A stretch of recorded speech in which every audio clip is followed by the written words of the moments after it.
Kita masuk di segmen Kompas Bisnis Saudara bersama saya Bremana Tenaya. Habis angka kemiskinan dan pertumbuhan ekonomi, terbitlah gebrakan baru Presiden Prabowo Subianto. Meski banyak program besar seperti MBG sampai sekolah rakyat, APBN 2 tahun ke depan ditekadkan tanpa defisit. Presiden Prabowo Subianto ambisius menekan defisit anggaran pendapatan belanja negara atau APBN hingga mencapai titik nol di tahun 2027 atau 2028. Dalam pidato penyampaian nota keuangan RAPBN 2026, Prabowo bilang pemerintah akan terus melaksanakan efisiensi belanja negara sehingga ke depan defisit anggaran nol. Defisit APBN dirancang 638,8 triliun rupiah atau 2,48% PDB. Ditopang pembiayaan yang prudent, inovatif, dan sustainable. Dan pemerintah yang saya pimpin berjanji di hadapan majelis ini, kami akan terus melaksanakan efisiensi sehingga defisit ini kita ingin tekankan sekecil mungkin. Dan adalah harapan saya, adalah cita-cita saya untuk suatu saat, apakah dalam 2027 atau 2028, saya ingin berdiri di depan majelis ini, di podium ini, untuk menyampaikan bahwa kita berhasil punya APBN yang tidak ada defisitnya sama sekali. Sebelumnya, Presiden Prabowo Subianto menargetkan belanja negara 3.786,5 triliun rupiah dan pendapatan negara sebesar 3.147,7 triliun rupiah. Sumber utama pendapatan negara sendiri akan berasal dari penerimaan pajak yang ditargetkan sebesar 2.357,7 triliun rupiah. Target ini naik 13,5% dari penerimaan pajak tahun 2025. Sehingga target APBN 2026 memproyeksikan defisit sebesar 638,8 triliun rupiah atau 2,48% terhadap produk domestik bruto atau PDB. Sementara Menteri Keuangan Sri Mulyani merespon target defisit anggaran Prabowo yang setara dengan 2,48% dari PDB. Sri Mulyani bilang ini akan ditekankan pada perencanaan fiskal mendatang yang lebih efisien. 2026 akan defisit 2,48% dari GDP. Ini adalah penurunan defisit kalau kita lihat dibandingkan tahun 2025 outlook yaitu 2,78. Tentu kita akan terus menjaga agar defisit itu dikelola dengan hati-hati. Rasio utang masih di 39,96, tidak ada perubahan dalam 3 tahun terakhir, dan kita akan menggunakan terutama sumber utang dalam negeri untuk menjaga keamanannya. Ada pembiayaan inovatif yang akan kita dorong, baik itu melalui Special Mission Vehicle maupun dengan bekerjasama BUMN termasuk dengan Danantara. Optimalisasi dan sinergi badan layanan umum itu juga sangat besar. Special Mission Vehicle, banyak BLU itu sebenarnya bisa berinvestasi cukup besar dan bisa menjadi alat untuk melakukan kegiatan pembangunan. Kami akan menggunakan sisa anggaran lebih atau SAL sebagai suatu vehicle untuk menciptakan fiscal buffer sehingga stabilisasi terutama pada saat market, terutama bond market kadang-kadang mengalami gejolak yang tidak ada dalam kontrol kita tapi terjadi karena situasi di Amerika atau statement atau kebijakan yang terjadi di luar tapi bisa mempengaruhi kondisi bond market kita. Kami juga akan terus meningkatkan akses pembiayaan investasi dan memperdalam pasar keuangan bonds dan mendorong pembiayaan inovatif. Pertanyaannya, akankah defisit anggaran dapat berkurang? Di sisi lain, belanja negara banyak diarahkan untuk program pemerintah mulai dari ketahanan pangan hingga program makan bergizi gratis yang naik anggarannya hingga capai 335 triliun rupiah. Vicky Kwen, Tim Liputan, Kompas TV, Jakarta. Menko Perekonomian Erlangga Hartarto meminta APBN tahun 2026 segera dieksekusi lebih awal agar akselerasi ekonomi dapat terlihat. Hal ini untuk memetakan segera proyeksi ekonomi ke depan. Gelontorkan di semester 1 sebesar 61 triliun, ini terbukti memberikan resiliensi daripada perekonomian nasional, dan tentunya stimulus ini akan dilanjutkan di semester 2. Kemudian deregulasi awal melalui revisi PP 28 oleh online single submission, Pak Rosan akan menjelaskan. Juga revisi Permendak yang dilakukan, dan ini akan terus dilakukan secara kontinu, dan ini menambah confidence dari para investor. Kemudian perbaikan daya saing baik untuk kerjasama perdagangan, investasi melalui IU-SEPA, kemudian juga dalam proses terkait dengan OECD. Nah, kemudian harapan berikut tentu APBN bisa dieksekusi lebih awal dibandingkan tahun 2025, hingga akselerasi ekonomi bisa lebih besar, dan Pak Presiden tadi berharap bahwa dan antara di semester 2 dan di tahun depan akan lebih terakselerasi. Selalu ada gebrakan makroekonomi di era Presiden Prabowo Subianto. Habis data kemiskinan yang turun dan pertumbuhan ekonomi yang naik meski banyak PHK, Presiden Prabowo punya tekad ambisius menghapus defisit APBN dalam 2 tahun. Perlu dicatat, ada program besar yang menyedot anggaran jumbo seperti makan bergizi gratis, sekolah rakyat, koperasi Desa Merah Putih, dan yang lainnya. Rasionalkah defisit anggaran bisa nol? Kami akan tanyakan langsung kepada Wakil Direktur Lembaga Penyelidikan Ekonomi dan Masyarakat, Fakultas Ekonomi dan Bisnis Universitas Indonesia, Jahen Fahrul Reski. Selamat pagi, Mas Jahen. Pagi, Mas Bremana. Selamat pagi. Ya, selamat pagi Mas Jahen. Ini kan Pak Prabowo kemarin bilang dalam pidatonya ya, kita punya mimpi gitu. Dalam tahun 2027, 2028 kita bisa punya target defisit kita tuh 0%. Emang mungkin, Mas? Iya, makasih Mas. Jadi yang namanya mimpi mungkin memang harus tinggi ya. Dan kalau kita lihat sebenarnya banyak negara lainnya di dunia ini yang mampu untuk mencapai defisit ataupun surplus sebenarnya. Tapi ada karakteristik yang cukup menarik tuh. Jadi contoh Norwegia. Norwegia itu mampu mencapai surplus sekitar 13-15% over GDP. Ada juga negara seperti Yunani, Portugal dan sebagainya. Tapi ataupun Swiss. Tapi ada kebijakan yang cukup clear yang terjadi di negara tersebut. Yang pertama misalnya Norway itu adalah penghasil ataupun pengekspor minyak. Jadi mereka mendapatkan penerimaan pajak yang cukup besar. Atau misalnya Portugal dan Yunani misalnya, karena dalam beberapa tahun terakhir mereka mengalami krisis sehingga harus disiplin. Nah pertanyaannya di Indonesia, apa yang akan dilakukan untuk bisa mencapai 0%? Dan yang terakhir juga, kenapa itu dibutuhkan? Karena memang by aturan kan kita dibiarkan ya, diperbolehkan untuk bisa mencapai defisit sampai 3% over GDP, dan selama misalnya penggunaan anggarannya itu untuk kegiatan-kegiatan yang produktif, saya rasa itu cukup visible. Nah, balik lagi ke pertanyaan di awal, apakah itu mungkin? Mungkin, tapi tentunya dengan berbagai macam prasyarat kebijakan yang harus cepat, karena kalau targetnya 2 tahun, berarti kan harus mulai melakukan reformasinya dari sekarang.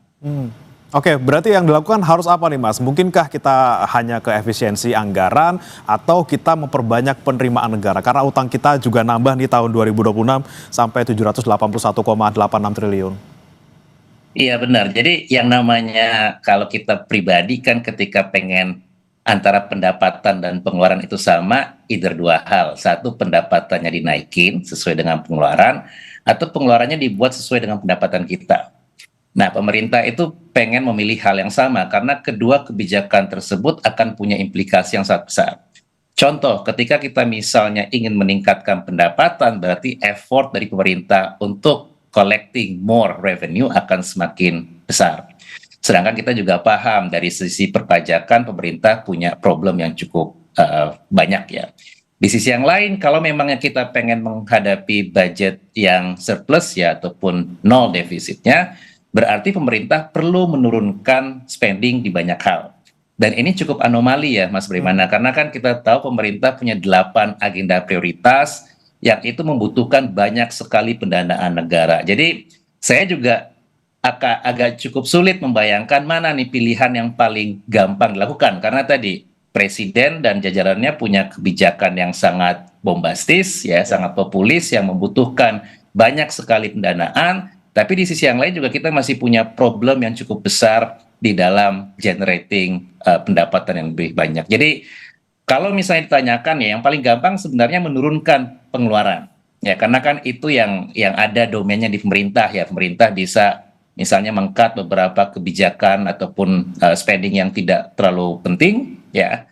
Tapi di sisi yang sama juga pemerintah perlu juga berupaya untuk terus menggerakkan perekonomian sehingga nanti kita bisa meningkatkan pendapatan negara. Oke, tadi yang Mas Jahen juga bilang kita punya banyak program luar biasa yang disiapkan di tahun 2026 besok gitu ya. Apalagi salah satunya kita lihat MBG ini porsinya lumayan banyak nih Mas ya, sampai 335 triliun, ini 44% dari total anggaran untuk pendidikan gitu ya. Nah, Anda melihat seperti apa? Apakah nanti di tahun 2027, 2028 perlu nih untuk efisien di anggaran-anggaran yang sebenarnya tidak terlalu butuh prioritas seperti itu? Iya, jadi sebenarnya kita kan sering mendengarkan bahwa ada program prioritas, tapi ketika kita ngambil duit dari satu kantong, berarti ada kebijakan yang lain yang harus dikorbankan misalnya. Dan memang selama 2 triwulan terakhir kan kita mengetahui bahwa spending pemerintah itu selalu negatif tuh, dan punya dampak yang cukup signifikan terhadap perekonomian kita. Jadi kalau Bapak Ibu semua melihat memang beberapa sektor-sektor yang sangat rely on spending pemerintah, ya, perjalanan dinas, penginapan dan sebagainya itu mulai mengalami perlambatan dalam kegiatan ekonominya.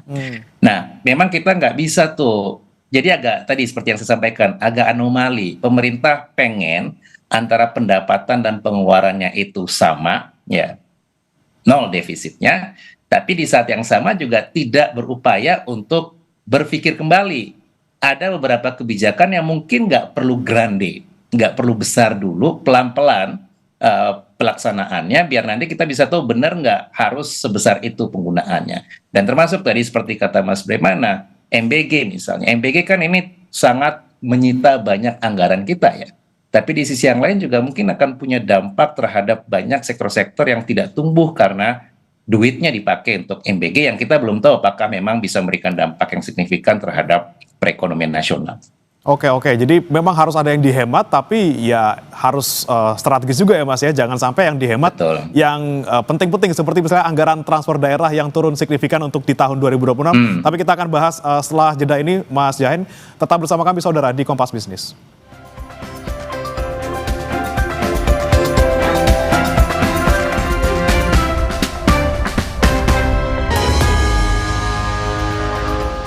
Kembali di Kompas Bisnis bersama saya Bremana Atenaya, saudara, dan juga masih bersama kami melalui sambungan daring Mas Jahen Fahrul Reski, Wakil Direktur LPM FEB UI. Mas Jahen, kita lanjutkan lagi tadi ya, efisiensi kita harus pilih-pilih juga gitu ya, jangan sampai anggaran-anggaran yang penting justru dikorbankan. Karena nih kalau kita lihat di era APBN 2026, anggaran transfer daerah nih turunnya signifikan banget nih Mas ya, dari 919,9 jadi 650 triliun.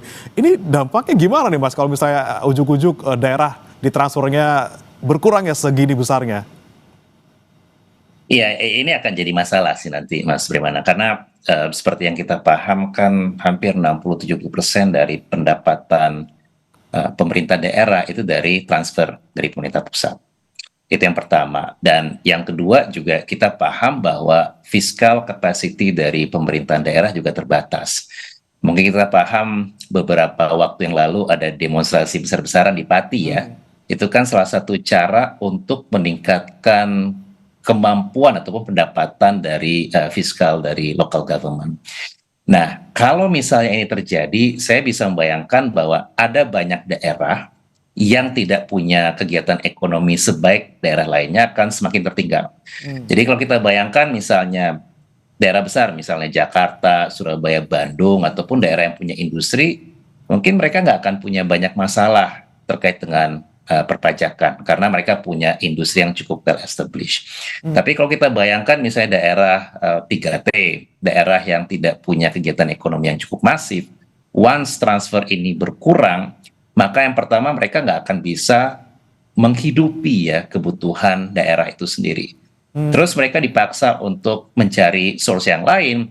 Dan pasti pilihannya seperti yang terjadi di Pati sekarang. Jadi PBB-nya dinaikin, terus juga mungkin pajak-pajak yang lain akan coba di squeeze lebih dalam sehingga nanti masyarakat yang akan merasakan dampak yang signifikan. Jadi saya bayangkan bahwa daerah akan semakin semakin ada yang tertinggal, ada yang semakin baik sehingga gap antara yang kaya dan yang miskin juga akan semakin besar nantinya. Dan ini perlu menjadi perhatian yang khusus dari pemerintah karena ide dasar dari transfer itu kan biar nggak ada ketimpangan ya. Pemerintah pusat bisa membantu agar daerah yang mungkin belum mampu untuk generate pendapatan lebih besar dibantu oleh transfer.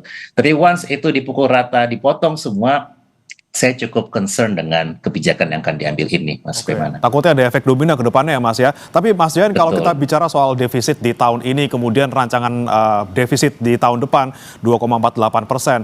Kita lihat di tahun ini saja deh, Mas, kita sudah ada penghematan belanja nih katanya. Tapi justru defisitnya justru melebar. Ini berarti kurang efektif dong, Mas, kalau untuk penghematan belanja. Ya, berarti kan pengeluaran yang dilakukan lebih besar ketimbang yang dihemat gitu ya. Jadi ini memang menjadi salah satu problem yang masih terjadi dan kembali lagi ke yang kita diskusikan di awal tadi. Pemerintah punya kebijakan yang cukup besar ya. Tapi di saat yang sama juga pemerintah mungkin mencoba untuk realistis bahwa kita punya isu di dalam sistem pendapatan penerimaan negara. Nah, kalau misalnya ini terjadi, saya rasa akan sangat memberikan beban yang signifikan bagi fiscal posture kita. Dan tadi, kalau misalnya pemerintah sadar bahwa ini tidak terlalu mudah, mungkin perlu coba dievaluasi beberapa kebijakan yang tadi terlalu besar untuk saat ini dan kita memang memiliki ruang fiskal yang masih terbatas. Ya walaupun di 2026 kan targetnya 2,48 ya, itu kan menandakan pemerintah berupaya untuk menekan defisit, tetap ada problem yang akan menghantui kita nantinya ke depan. Oke, lagi-lagi evaluasi program yang butuh anggaran banyak gitu, Mas Jahen ya. Kemudian Mas Jahen, kalau kita cermati tahun ini kan ada saldo anggaran lebih atau SAL yang katanya dipakai untuk nutup defisit gitu ya. Nah, apakah ini bukankah berarti nanti artinya ada utang tidak produktif, padahal kita sudah capek-capek nih bayar bunga tinggi? Ya, sebenarnya kalau SAL itu digunakan untuk menutup defisit sih satu hal yang sering kali terjadi ya, Mas Primana. Jadi dari segi aturan, dari segi sejarah pun sebenarnya pemerintah bisa menggunakan SAL ini untuk tadi menekan defisit yang terjadi. Jadi ini pilihan yang sebenarnya saya rasa tidak apa-apa diambil ketimbang nanti pemerintah mengeluarkan semakin banyak surat utang karena cost of fund itu kan biaya yang harus dibayarkan oleh pemerintah untuk mengeluarkan surat utang itu semakin mahal ya. Dan tadi fiscal space yang kita miliki terbatas dan kita juga memahami bahwa dari sekian triliun rupiah yang didapatkan oleh pemerintah itu harus membayarkan sekitar 13-14%-nya untuk membayar cicilan utang. Ini debt to service ratio. Nah, angkanya akan terus membesar menjadi 15 kalau kita menghitung sistem utang dari private nantinya. Jadi pilihan menggunakan SAL saya rasa masih bisa dimaklumi karena pemerintah punya saldo anggaran lebih ya yang bisa digunakan nantinya untuk kebutuhan pengeluaran pemerintah yang produktif. Jadi bottom line-nya sebenarnya adalah selagi anggarannya ataupun uangnya digunakan untuk kebijakan-kebijakan yang benar-benar mampu generate more economic activity, mampu misalnya memperbaiki kapasitas dari SDM Indonesia, dan juga dilakukan secara prudent, itu masih bisa dimaklumi. Tapi kalau misalnya kebijakannya itu tidak dilandasi oleh kajian yang pas, atau hanya impulsif ya tiba-tiba pengen bikin target yang sangat populer tapi mungkin secara realistis agak sulit dicapai, ini yang perlu dihindari oleh pemerintah. Oke, baik. Tadi kan kita sudah bicara soal ini Mas ya, efisiensi untuk anggaran gitu ya. Kalau misalnya memang tidak perlu amat atau tidak generate more value atau revenue ya udah tinggalin aja. Tapi kalau dari sisi penerimaan, Mas Jahen, terutama kan kita nomor satunya dari pajak gitu ya. Kita mampu nggak sih cuma ngandelin pajak untuk cegah defisit atau kita butuh diversifikasi penerimaan? Ya, sebenarnya kalau kita lihat ya, Indonesia itu masih menghadapi masalah terkait dengan tax collection. Jadi tax over GDP kita kan 10-11% ya, dan kalau dibandingkan dengan negara-negara lain kita jauh lebih besar. Even kalau dibandingkan dengan negara OECD kan kita masih jauh lebih rendah gitu. Dan ini menjadi problem dan saya rasa kalau memang pemerintah pengen Ini kan seperti rumah tangga ya, kalau kita pengen spending lebih banyak kan income-nya ditambah, ya dinaikkan dengan berbagai cara. Caranya tentunya misalnya mencari source of alternative income dan sebagainya. Nah, Indonesia itu masih punya problem tax base. Lagi-lagi masalah siapa sih yang masuk ke dalam sistem perpajakan, siapa yang comply dalam sistem perpajakan, dan kita punya isu di informality. Jadi di LPM kita sempat merilis beberapa kajian yang menunjukkan memang ada korelasi yang cukup semakin tinggi sektor informal di suatu negara, maka semakin rendah tuh pendapatan pajaknya. Jadi kalau memang pemerintah pengen meningkatkan pendapatan pajak, tentunya kita harus bisa menciptakan pekerjaan-pekerjaan di sektor formal yang nantinya akan bantu penerimaan pajak. Yang kedua juga saya rasa pemerintah perlu semakin besar, semakin dalam ya, dalam mencari alternatif source of innovative financing. Ini memang telah dilakukan, tapi mungkin belum sesuai dengan yang diharapkan. Jadi kombinasi antara memperbaiki pendapatan pajak, ya, terus yang kedua juga mencari alternatif pembiayaan yang lebih inovatif, mudah-mudahan nanti bisa meningkatkan pendapatan kita dan akhirnya bisa digunakan untuk kebijakan yang lebih produktif. Oke, lagi-lagi untuk mencapai defisit 0% ini butuh effort yang luar biasa dari pemerintah. Selain tadi efisiensi dari anggaran, lagi-lagi pendapatan kita juga harus masuk dari sumber apapun ya, tidak hanya pajak tapi juga dari sumber-sumber lain. Terima kasih Mas Yahen Fahrul Reski, Wakil Direktur LPEM FPBU telah bergabung bersama kami di Kompas Bisnis. Selamat pagi Mas. Terima kasih Mas Primana, selamat pagi.